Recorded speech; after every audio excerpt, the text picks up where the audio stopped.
This I wanna nail sports to the bone. Top blogger, top YouTube channel. No matter which sports, yeah, we got it covered. Subscribe and hit the notification bell.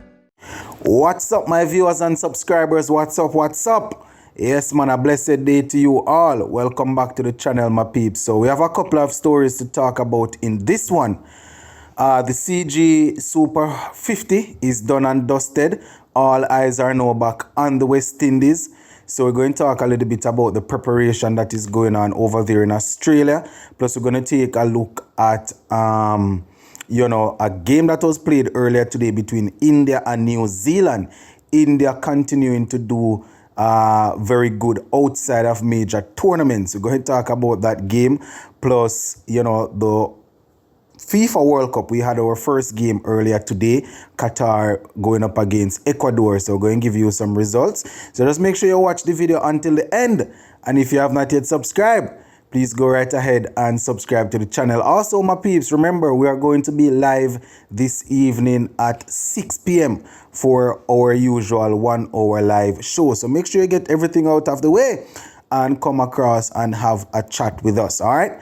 So let's kick things off with the CG Super 50. So that is done and out of the way, my peeps. And most fans were actually taking a look at that with one eye while they had the other eye on the Super 50 and the warm-up game between West Indies and that New South Wales 11 over there.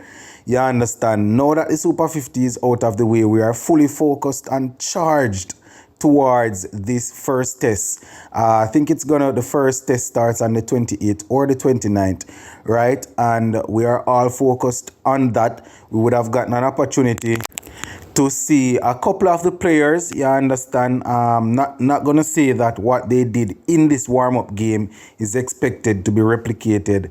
They're going to replicate that when they go up against the actual Australia playing 11, but at least we got a chance to see where a couple of the players are. We haven't seen Rastan Chase in a little while in the red ball format. He got out there, spent some time at the crease, bowl a couple of overs and thing. It's not like we were super effective with the ball, especially the seamers. We are definitely hoping that the pitch that we will play that first test match on will be one that will support our seamers, In supporting our seamers, we're going to support the Australian seamers also. But generally speaking, going into test match, into any test series, we usually depend on our bowlers. And, Azari did more with the bat than he was able to do with the ball because of how the wicket was playing. So definitely keeping an eye on that. But in terms of preparation, based on what I am seeing, the last interview that I looked at where Craig Brathwaite was talking, was saying that the preparations are going well. The players are, pretty close together, gel together. They are getting their net sessions in, and the players are looking forward to going out there and putting on a good show for the people. He also alluded to the fact that each time when they go to play a series, doesn't matter who they go up against, they don't go there to draw nor to survive. They go there to win. So we are definitely hoping that something good will come of this test series, my peeps. So I just wanted to point out to you guys that probably all of the players that will be involved in the first test match, they got an opportunity in this warm-up game, because we had thought that when we didn't see Tejnarayan Chandapal on the first day, we thought that he was going to be out totally because of whatever the illness was. But we would have seen him in the second innings there doing some batting. We got a chance to see Devon Thomas, Raymond Reefer. We got a chance to see Chase and these guys, you understand, Shamar Brooks. And so, we are definitely waiting to see how things will go on. You understand, we're not counting any chicken before they hatch, but we're going to keeping an eye on it, my peeps. So, yeah, that is your little update as it relates to what's going on over there in the West Indies camp. So, let me give you a quick rundown of this T20 game here that was played earlier this morning between New Zealand and India. It was the first or the second of the series. Now, India, they batted first and scored 191 for 6.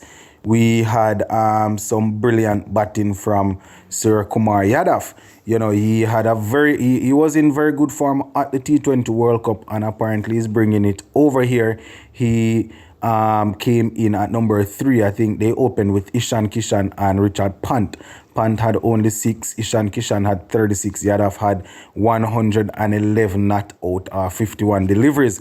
Quite a few people posting stuff on social media talking about the knock and how brilliant of a knock it was, you understand? So definitely shout out to him. So 191 for 6 is what they got. In terms of the bowling for India, for New Zealand, Tim Southey, he had 3 for 34 from his 4 overs, while Lucky Ferguson was able to pick up 2 for 49 from 4.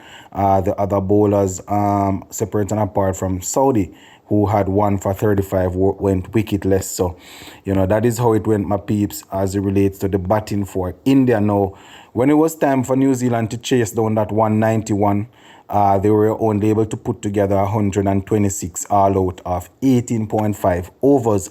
At the top of the order, Allen didn't score. Devon Conway had 25. Kane Williamson, the captain, he was able to put together a pretty good knock, 61 from 52 with 4 fours and 2 sixes in the mix. And Glenn Phillips had 12. Mitchell had 10. But apart from those guys, nobody else was able to get into double figures, and the team slipped to 126 all out. Now, where the bowling is concerned for India, we had Huda, who had 4 for 10. Yes, my peeps, 4 wickets for 10 runs off 2.5 overs, while Chahal had 2 for 26 and Siraj had 2 for 24. Kumar picked up 1 for 12 from his 3 overs. So they were definitely able, the Indians were definitely able to get the better of New Zealand there in that game, winning the game by 65 runs. So, you know, as I said, outside of the major tournament, India still continues to show how strong they are. But when it comes on to the World Cup, things just not working out for them at all, my viewers and subscribers. So, yeah, that is basically it for your cricketing news. Now, where the World Cup is concerned, we had Qatar, the host, taking on Ecuador in the first game, right? And it was the captain, Ana Valencia, who scored both goals as Ecuador were able to run away with a 2-0 victory. You know, a penalty in the 16th minute alongside a strike in minute number 31 meant that Qatar would have lost their opening game as the host. So there you have it, my viewers and subscribers. That is your little afternoon update. Remember to come on over later on at 6 p.m. as we are going to have a little chat about that Super 50 tournament. Big up on yourself, my peeps, and go and stay safe. See it?